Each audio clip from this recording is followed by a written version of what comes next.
De modo que verdaderamente es un especialista en el tema. Pero a su vez no solo es un honor, sino también es un compromiso, porque conocer algo del arte de las misiones guaraníticas es conocer una parte de nuestra historia que como hispanoamericanos en general ignoramos y que ningún americano debería desconocer. A veces sabemos o creemos saber del arte europeo y sabemos tan poco de esto que está tan cerca nuestro. Como hemos conversado en estos días del curso, a veces vamos de visita a las misiones y por ahí nos dicen cualquier cosa y nosotros no sabemos que lo que nos están diciendo a lo mejor está bastante alejado de la realidad. Entonces son temas que son muy importantes de conocer, porque además sabemos que en el fondo, detrás de estos temas y de la tergiversación de estos temas, lo que hay es un ataque a la religión católica. ¿Sí? Se nos ataca, como decía también el profesor, doblemente, ¿sí? por ser católicos, ¿sí? Y por no responder a los cánones que los científicos, antropólogos y historiadores marxistas consideran que es lo que debe ser. Entonces, por eso son temas de tanta importancia y bueno, por eso hemos querido reiniciar nuestras actividades con esta exposición. Así es. Bueno, muchas gracias. Le agradezco a la profesora Greco la generosa presentación y trataré de no desmentir los elogios que me ha prodigado con tanta generosidad, pero que me parecen excesivos. Bueno, el tema de las misiones es un tema realmente convocante para nosotros en la actualidad. No es un tema solamente histórico que se proyecta al pasado, sino que es un tema que se proyecta al futuro. ¿Por qué? Porque las misiones se llamaron el sacro experimento. Es un experimento social que generalmente se lo llamó la utopía de las misiones. Pero esa utopía permanece latente, proyecta sus éxitos a una sociedad futura. Todo el que se plantea cómo organizar mejor esta sociedad mira los ejemplos que nos dejó la historia. Uno de los más antiguos es la República de Platón. Platón ahí analiza todo con una claridad clásica de su filosofía muy profunda y analiza cuáles son los pros y los contras de una sociedad perfecta. Entonces hay un filósofo jesuita, el padre Perramás, que escribió un libro, La República de Platón y los guaraníes, que se ha reeditado hace muy poco. Ahí cada capítulo empieza sobre la economía, la organización social, todo lo que Platón propone, y se compara con los guaraníes. Y encuentra que entre los guaraníes se resolvieron muchos temas mucho mejor de lo que lo propone Platón. Con todo, Platón es el modelo de un filósofo utópico que propone una utopía, pero no es el único. Tenemos después en el Renacimiento a Campanella, italiano, tenemos a Tomás Moro, que él propuso una isla que se llamaba la Utopía y propuso una sociedad modelo para la humanidad, donde teóricamente se plantean los problemas, se los resuelve y se hacen propuestas. Todas esas propuestas utópicas han continuado y llegaron hace poco a este proyecto socialista del marxismo. El marxismo plantea como base que la sociedad se compone en clases y esa lucha de clases es lo que mueve la historia. Y ellos proponen un sistema para un final de esa lucha de clases con la dictadura del proletariado. Bueno, esa utopía fracasó, conocemos sus resultados. En lugar del proletariado que tendría que gobernar una clase política que utilizó los recursos para su provecho propio. Todos los políticos jerarcas tenían sus casas de campo, sus riquezas, la nomenclatura famosa. Y bueno, es un tema que pertenece a la historia, ha pasado. También Hitler soñaba con una sociedad nacional socialista que terminó en pocos años con esa locura de dominación y en un fracaso. Las misiones no terminaron, no se cayeron, ni se disparó un tiro, un arcabuz contra ellos. Los jesuitas aceptaron la orden de expulsión, pero todo lo que han hecho, han construido, ha quedado en dos formas. Una es por los escritos, los documentos. Los jesuitas expulsados todos se dedicaron a escribir. O sea que desde un punto de vista han querido destruir las misiones, pero desde otro punto de vista las misiones han sido reivindicadas gracias a todos los jesuitas expulsos que escribieron sus memorias. Y han sido recibidos cuando se suprimió la Compañía de Jesús totalmente, no solamente en las colonias de Portugal y España, sino que se suprimió, hasta el Papa la abolió. Los jesuitas se refugiaron en países protestantes y como ha sido Prusia, y en país ortodoxo regido por Catalina de Rusia. O sea que, y siguieron hasta que se restableció la orden jesuítica, se volvió a aceptarla, y entonces volvieron, no a sus colonias, lo que eran los pueblos de las misiones, sino que volvieron a tratar de difundir el ideal jesuítico ad majorem gloriam Dei. Bueno, el tema de las misiones, como toda utopía, es un tema polémico. Tiene sus adversarios, quienes la defienden, y desde el punto de vista histórico hay muchos que niegan los éxitos de la Compañía de Jesús. Hay muchos que aseveran de que los jesuitas cuando iban a misionar tenían guarniciones, tenían guardaespaldas, tenían soldados que los cuidaban. Todos los documentos lo atestiguan lo contrario, pero no importa, es un tema polémico y cualquiera puede dar su opinión, y se dicen tantas verdades como mentiras. Así que es muy importante desde el punto de vista histórico que conozcamos la verdad histórica, pero también es importante desde el punto de vista del proyecto jesuítico de los pueblos guaraníes, porque ahí se han concentrado dos tradiciones, una que traían los jesuitas y otra la cultura guaraní, que tenían una cultura muy importante y que participaron de la organización de los pueblos, sobre todo en los términos económicos. Por ejemplo, la economía estaba dividida en economía, el Tupambaé y el Abambaé.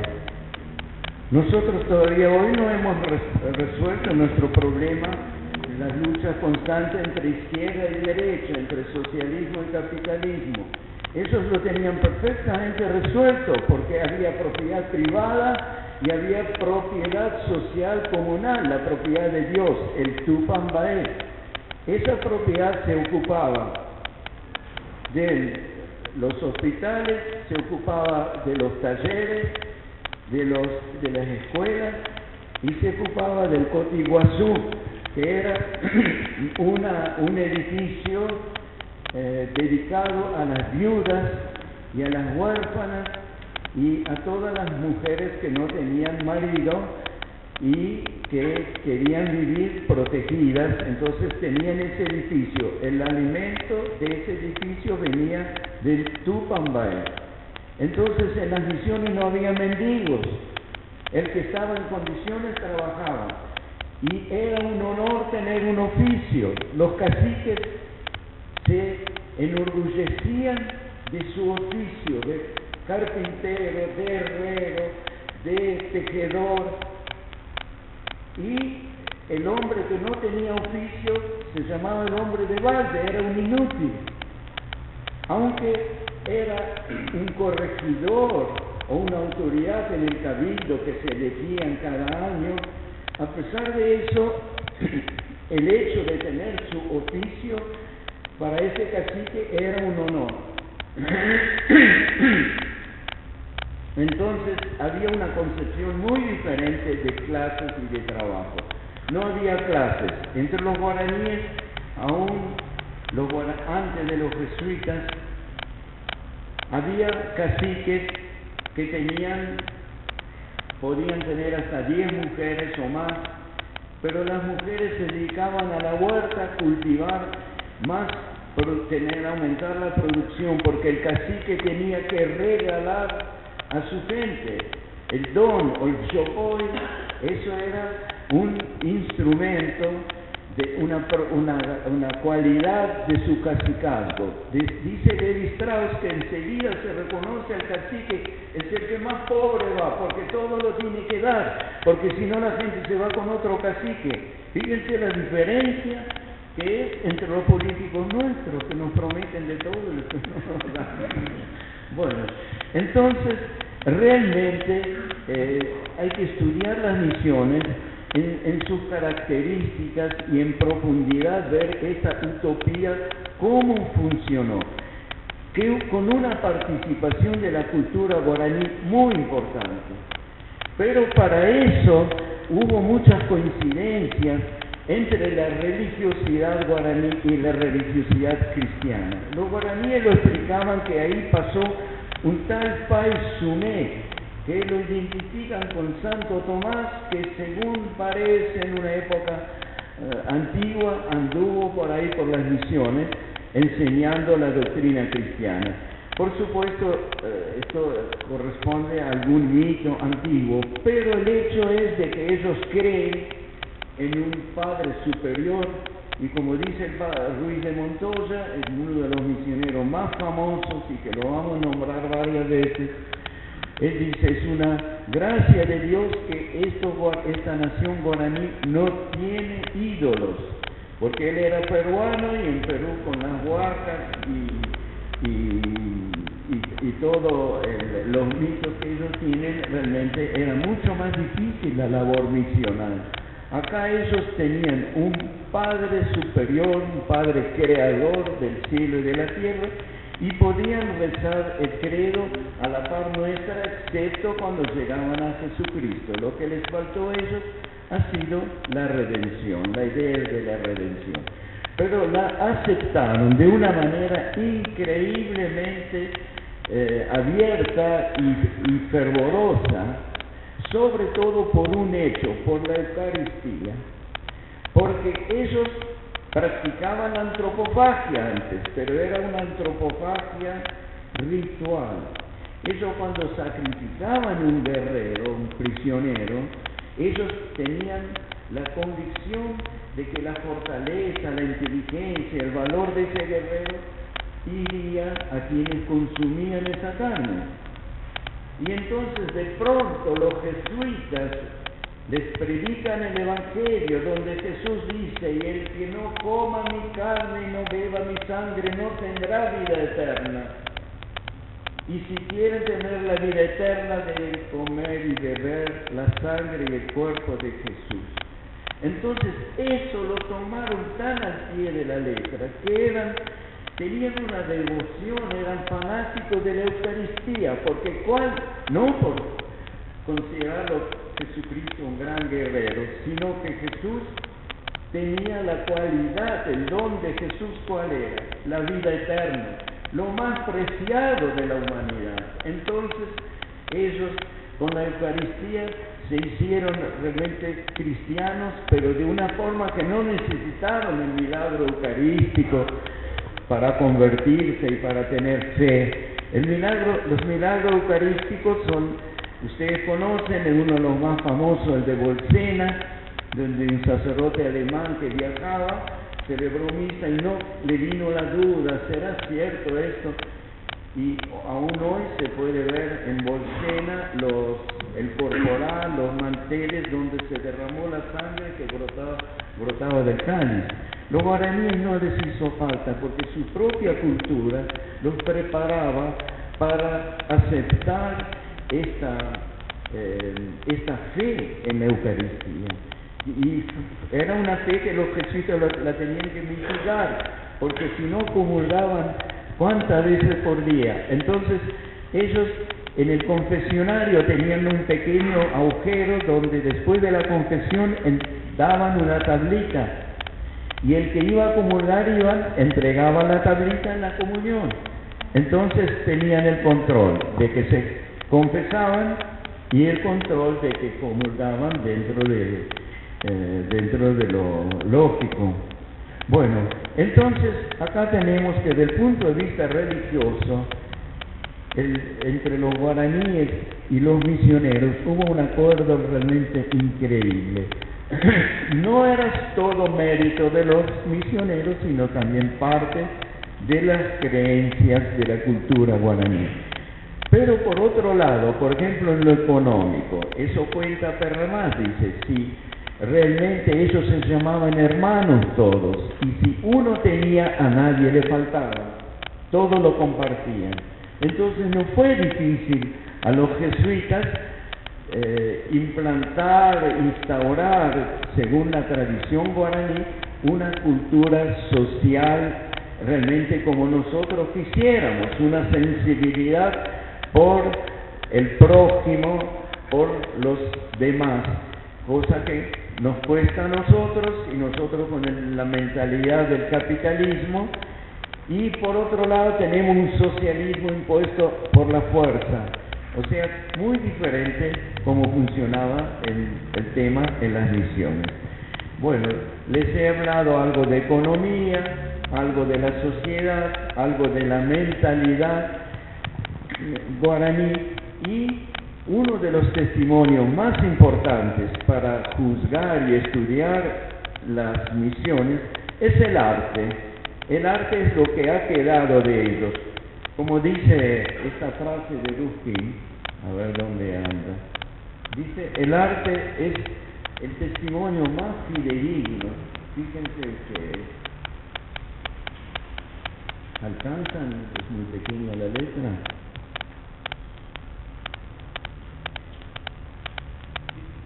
¿No se puede agrandar un poquito?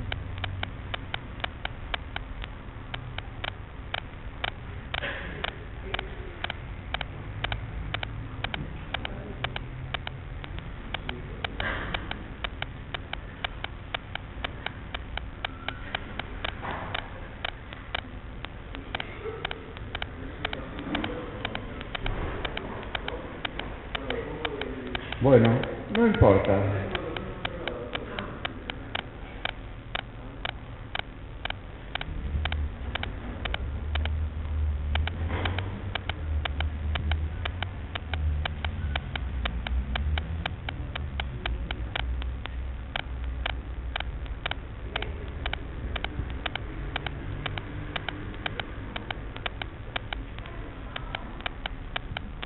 Según este filósofo, historiador de arte, el arte es lo más fidedigno, porque realmente responde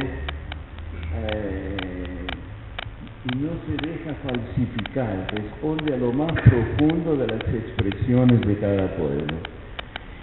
Entre los guaraníes y los jesuitas se desarrolló un arte increíblemente autóctono y que después en Europa se creyó. En Europa creyeron de que los indios solo copiaban, y son los mismos jesuitas que alabaron tanto la capacidad de copista de los guaraníes, que quedó que los guaraníes solo copiaban, no eran capaces de crear nada. Pero esto lo juzgaban una época que era barroca y que pretendía que los indios crean en el estilo barroco, pero los indios tenían otra mentalidad y otro estilo. Entonces, dentro de esa época, a pesar del barroco que se impuso, los guaraníes han podido conservar sus propias expresiones. Una de las más importantes ha sido el tema de las miradas bizantinas, que eso todavía no se ha investigado mucho, pero está ya demostrado totalmente que las imágenes conquistadoras que llevaban los jesuitas, entre ellos la imagen que llevaba San Roque González de Santa Cruz, que es santo, bueno, ha sido un retrato bizantino de la Virgen. No era una pequeña inmaculada barroca que en la selva, ¿quién la veía? Porque la cabecita pequeña y los ojos. No, era un retrato con los ojos grandes abiertos. ¿Podés pasar alguna imagen?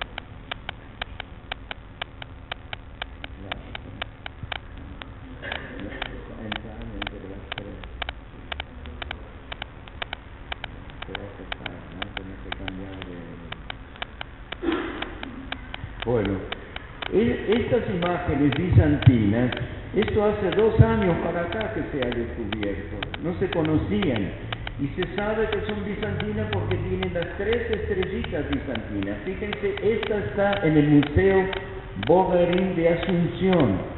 Nadie sabe de dónde vino ni quién la trajo, y tiene las 3 estrellitas que documentan claramente su origen bizantino.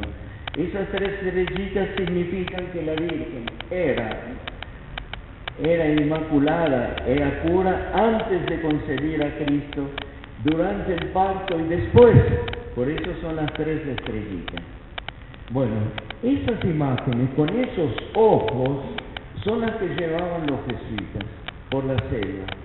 Y la cultura guaraní era una cultura de la mirada, porque la mirada de la madre que amamanta a su hijo tiene que estar constantemente mirándolo para que el efecto de la maternidad no sea solo producto biológico, sino un producto cultural de la mirada. El niño que se sentía mirado se sentía hijo, y después el chico que andaba por el pueblo o la nena siempre era mirada por alguien, algún pariente, alguien. No tenían ellos un sistema represivo como que la policía, que el hombre de la bolsa. Ellos se sentían mirados, y la mirada es la que educaba al niño. Y eso es algo que los jesuitas lo descubrieron y lo utilizaron muchísimo, por eso tantas imágenes tenemos de esa Virgen conquistadora. A ver si tenemos los de Córdoba. Acá vamos a dejar esto un ratito. Cuando el padre Roque González fundó Itapúa, en los 3 años siguió su viaje para fundar otros pueblos, fundó más de 10 pueblos, y de ahí se fue a Concepción. En el viaje ese había tribus muy belicosas que ya le amenazaron que si viene lo van a matar. Entonces él tuvo que llevarse esa imagen, y los guaraníes de Itapúa se quedaron sin su madre, y pidieron a un pintor guaraní que era pintor de máscaras. Las máscaras un poco son como estos rostros que miran. Entonces le pidieron que les pinte una copia, y el que la dibujó fue el hermano Berger, que estuvo en ese pueblo. Él la dibujó y el guaraní la pintó, y esa imagen quedó ahí hasta que después de la expulsión de los jesuitas y después de la destrucción de Itapúa, fue vendida a un comerciante en Asunción, y ahí fue comprado por Trelles de Argentina y fue a parar a la colección, a una colección privada de Trelles, y de ahí pasó al Museo de Luján. Y en el Museo de Luján ahora es tan famosa y tan codiciada que la tienen guardada en la caja fuerte, ni siquiera la exhiben, porque va mucha gente a mirarlo por todo lo que yo he escrito sobre esta Virgen. Tenía un texto al lado, un texto mío. Cuando pedí verla, me mostraron la imagen, estaba colgadita ahí en una sala, y yo me quería leer el texto. Dice, qué texto lindo, ¿no? Sí, la verdad que es muy lindo, Pero al poco tiempo mandé otros alumnos a verla, y no estaba más, estaba en la caja fuerte. Y ahora es uno de los patrimonios más importantes, porque es la imagen más antigua del Río de la Plata, que está firmada y fechada. Y la firma dice, N. Javillo Fechi, Itapúa 1618. Así que es una imagen muy importante, y que nos testimonia que las misiones se fueron fundando a partir de estas imágenes bizantinas. Yo tengo ya alrededor de 10 localizadas, pero además hay un sello, hay un puño de la imprenta de los Niños Expósitos con una imagen de esas. Quiere decir que con esa la encontró el padre Furro, y con esa imagen se estamparon miles de estampas. Así que era una imagen muy difundida. A ver si tenemos acá algunas para verla. No, el dibujo, este es el dibujo que hizo Louis Berger. Pero es interesante porque podemos comparar qué cosas modificó el guaraní cuando lo pintó. Fíjense, lo que modificó es la mirada. Los ojos son más grandes. Quiere decir que los ojos son lo importante. La Virgen esa tenía que mirar, y los guaraníes se sentían hijos de ella por la mirada. Eso es un concepto de la cultura de esa región de los guaraníes muy importante, que influyó muchísimo en la evangelización, porque hoy día se escribe mucho sobre la evangelización cristiana, y Gruzinski publicó un libro, Las imágenes conquistadoras. Dice, al lado de los ejércitos iban acompañándolos cantidades de imágenes. Las imágenes cumplían la función de la conquista en el pueblo mexicano y después en otros pueblos, pero no tuvieron en cuenta a la conquista espiritual, que es el título de un libro del padre Montosa. Él habla de la conquista espiritual. Y los guaraníes una vez le escribieron una carta al rey, donde dice, nosotros no somos vasallos suyos por las armas, sino somos vasallos por persuasión de los padres jesuitas. Lamentablemente después se los privó de los padres jesuitas, fueron expulsados, y se trajo otros sacerdotes que no sabían guaraní y que no estaban compenetrados de esa cultura guaraní. Por eso el proyecto poco a poco se fue cayendo, pero sobre todo por los administradores. Los administradores españoles, lo único que les interesaba la producción de la yerba, porque la yerba se comercializaba muy bien, la yerba mate. En Buenos Aires se comercializaba, llegaba a Mendoza, pasaba a Chile, de Chile pasaba a Perú. Los que han estudiado platería van a encontrar que hasta 1780 hay platería peruana de mate. Después se interrumpió y lo reemplazaron las chocolateras que venían del chocolate porque no llegaba más la yerba por la expulsión. Pero dentro del territorio argentino la yerba se ha ido recuperando su territorio, su mercado. Pero nunca fue como la época jesuítica que había una ruta de la yerba mate y funcionaba a la maravilla.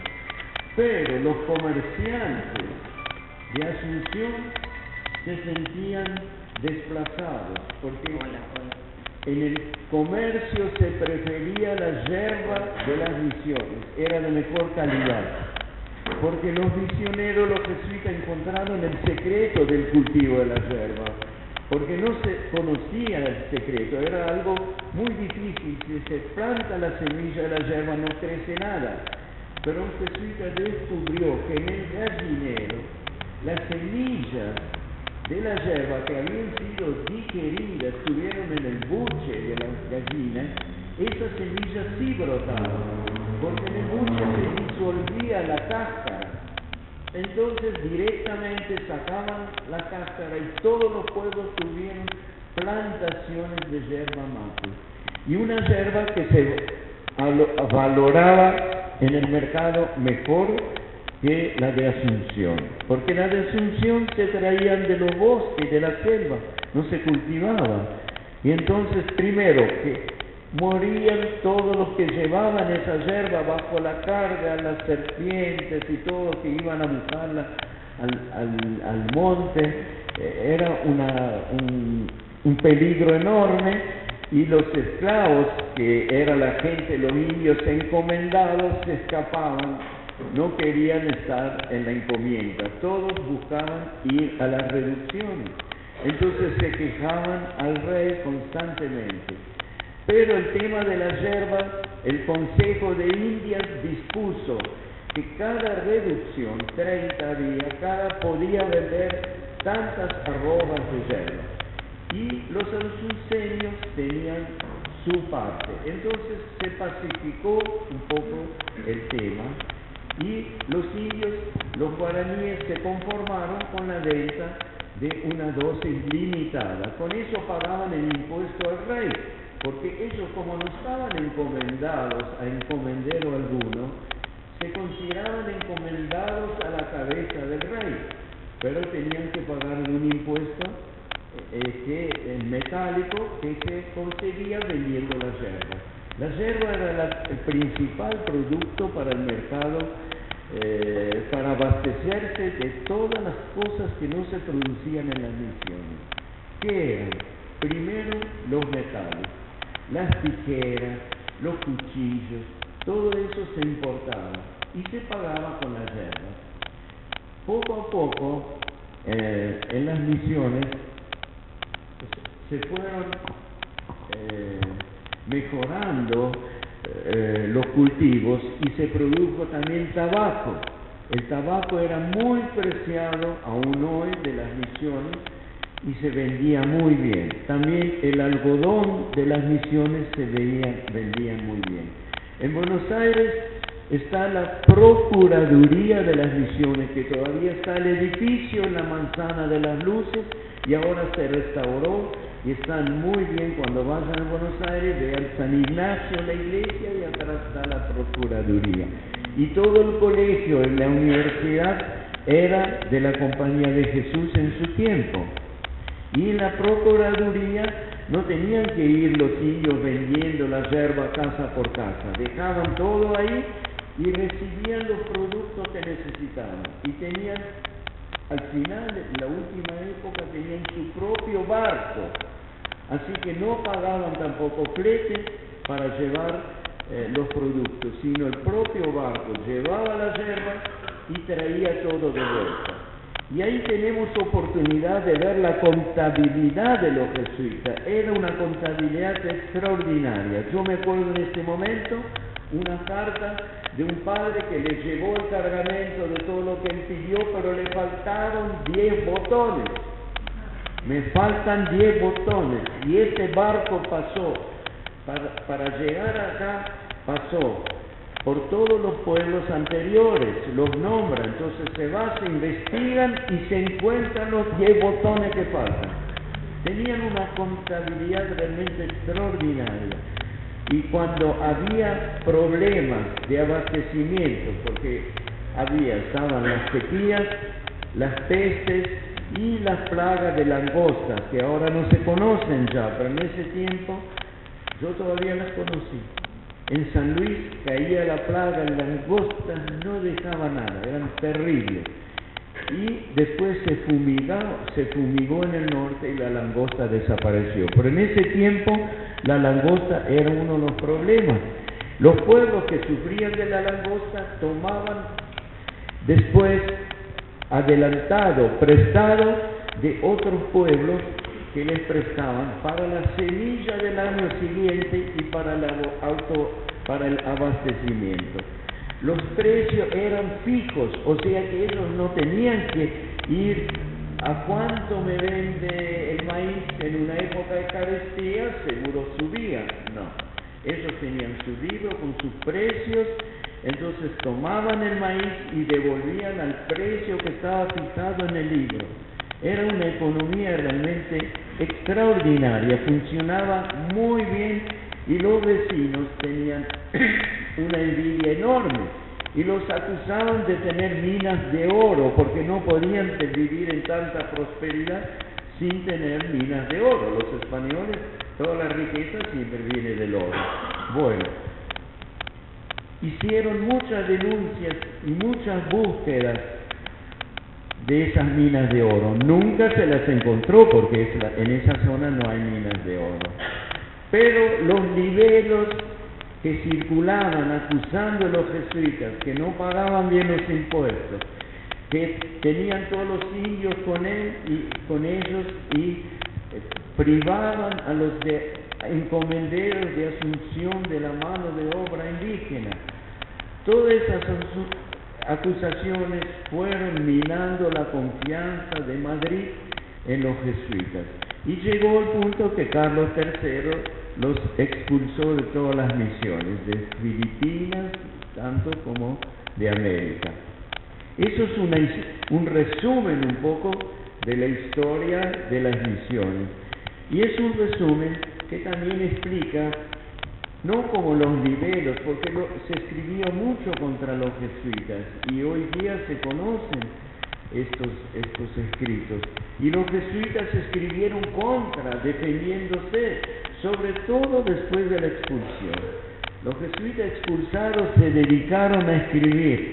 Esto fue un beneficio para la historia, porque tenemos libros de Paramas, de Padre Cardiel, bueno, de todos no, pero de muchos misioneros que escribieron excelentes cartas, pero todos apologéticas, en defensa de las misiones y en defensa de las acusaciones de, sobre todo, los azuceños en América y en Europa la masonería. Entonces, esos fueron los dos enemigos que determinaron finalmente la expulsión. Pero el proyecto, el ideal misionero quedó, y muchos sociólogos hoy estudian las misiones como una reserva de proyectos para la humanidad, porque estudiando las misiones se puede ver cosas que han funcionado muy bien y que pueden volver a funcionar muy bien. El padre Carbonell de Masip estudió, un jesuita actual, estudió el tema de las cooperativas. Dice, las cooperativas, el origen está en las misiones y está en la cultura guaraní, porque ya en la cultura guaraní se practicaba un sistema de cooperativo embrionario muy primitivo que los jesuitas lo desarrollaron y que permitieron un abastecimiento y un funcionamiento de las misiones al margen de los acontecimientos, de los problemas, de las hambrunas y de todos los problemas que puede sufrir una población. Ahora, uno de los primeros problemas, ¿cuánto tiempo nos queda? ¿Media hora? Ah, bueno. ¿Ustedes tienen paciencia media hora? uno de los primeros problemas de los jesuitas han sido los portugueses, que se llamaron habitantes de San Pablo, que se llamaron bandeirantes, porque ellos recorrían la selva cazando indios, los vendían en los mercados de San Pablo para las facendas brasileñas, sobre todo las plantaciones de caña de azúcar. Necesitaban mano de obra.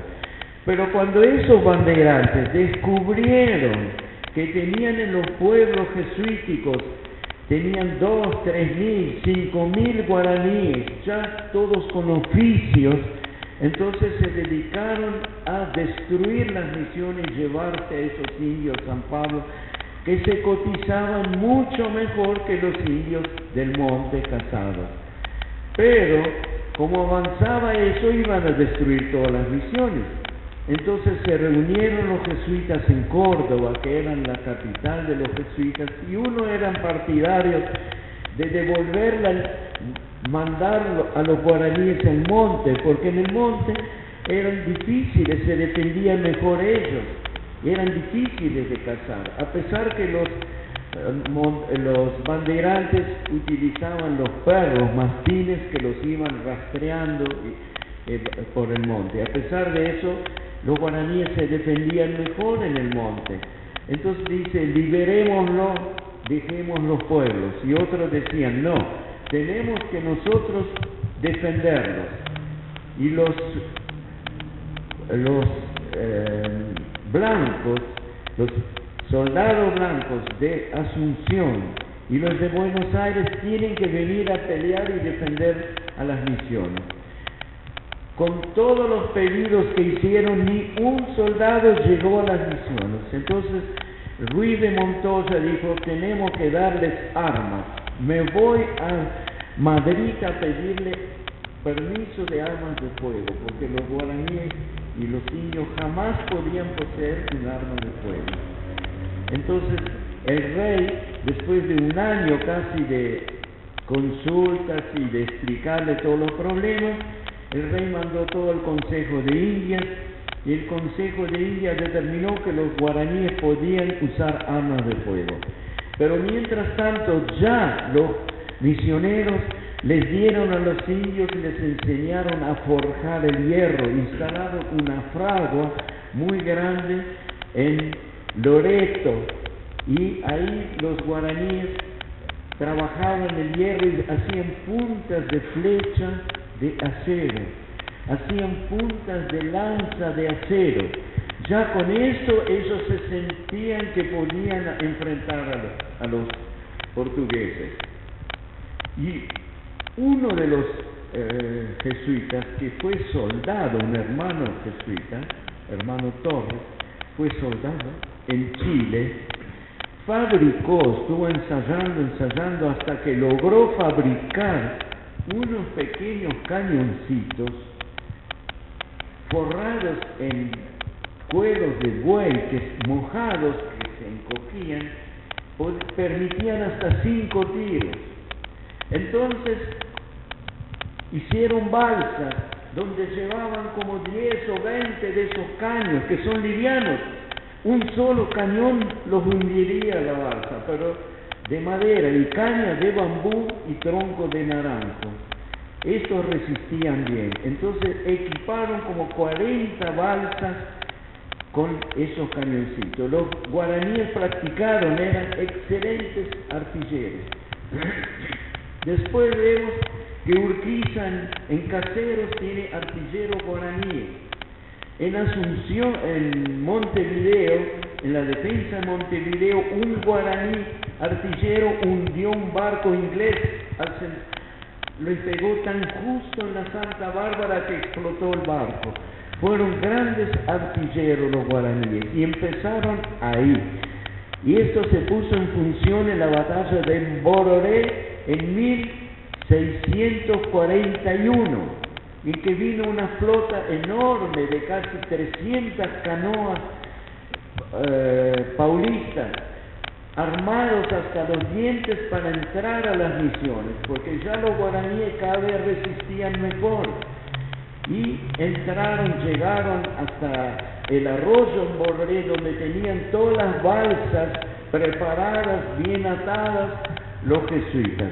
Cuando los jesuitas de arriba del cerro, que está el cerro ahora, y tiene una placa, el cerro en Borré, ahí con el catalejo fueron viendo cómo llegaba la flota, y se presentaron el lunes a la mañana de la Semana Santa del año 1641. Entonces dieron orden a los guaraníes de entrar en batalla, cortaron todas las ataduras y el arroyo que había crecido el domingo, que había llovido mucho, arrastró las balsas y las enfrentó en el río Uruguay frente a la invasión brasileña, y empezaron a tirar con los cañones y los otros con arcabuces, pero los arcabuces no llegaban, no tenían esa potencia, y los cañones llegaban, tiraban piedra y hundían canoas. Tal fue la desesperación de los portugueses que fueron todos a la costa, desembarcaron ahí, hicieron una empalizada para resistir, pero en la costa estaban los guaraníes emboscados. Lucharon toda la semana y el Viernes Santo treparon por la empalizada, la destruyeron y los portugueses se escaparon y llegaron de vuelta a San Pablo muy pocos, tan pocos que nunca más hubo una invasión. Y entonces las misiones, que parecía que ya se acababan, florecieron hasta el año 1720-30, muy bien, sin ningún problema. Aumentaron la población llegó hasta 145.000 habitantes. Pero en el año 1730 hubo una peste terrible de viruela y la población bajó hasta casi la mitad, 75.000 habitantes, casi la mitad se perdió. Y Brassanelli, un hermano escultor y artista milanés que vino, que dejó lleno las misiones con esculturas, que acá hemos analizado justamente que los guaraníes se inspiraron en el barroco, todo menos la mirada conservaron esa mirada bizantina de los ojos abiertos que justamente miraba al pueblo guaraní. Eso lo conservaron. Los demás aprendieron, imitaron el barroco. Pero el hermano Brassanelli, atendiendo a sus escultores en el hospital, murió en 1728. Fue una crisis enorme y muchos pensaban que las misiones se terminaban, pero los misioneros volvieron a trabajar, hicieron mejores cultivos para alimentar muy bien esta población y las misiones poco a poco volvieron a crecer y se estabilizaron en alrededor de 100.000 habitantes. Bueno, ahora sí, se nos termina el tiempo y solamente quiero hacer referencia que no han tenido más problemas los guaraníes misioneros hasta que el rey decidió hacer un tratado de permuta y la colonia de Sacramento que fundaron los portugueses se cambió por todos los territorios brasileños que tenían los misioneros y por donde tenían sus estancias. Había 7 pueblos, pero había muchas estancias de donde venía todo el alimento de la carne para las misiones. Y eso fue un golpe muy grande y los guaraníes se rebelaron. Hubo una guerra guaranítica donde los guaraníes pelearon contra los españoles y los jesuitas esta vez no los apoyaron. No los apoyaron porque de Roma tenían la obligación de acatar las órdenes del rey. Entonces los guaraníes fueron derrotados, los jesuitas expulsados y se terminó este sacro experimento que socialmente, económicamente y en todos los campos, culturalmente, fue un éxito enorme, demasiado grande para no provocar la envidia y la codicia de sus vecinos y sobre todo de la masonería en Europa. Muy bien, damos por terminado.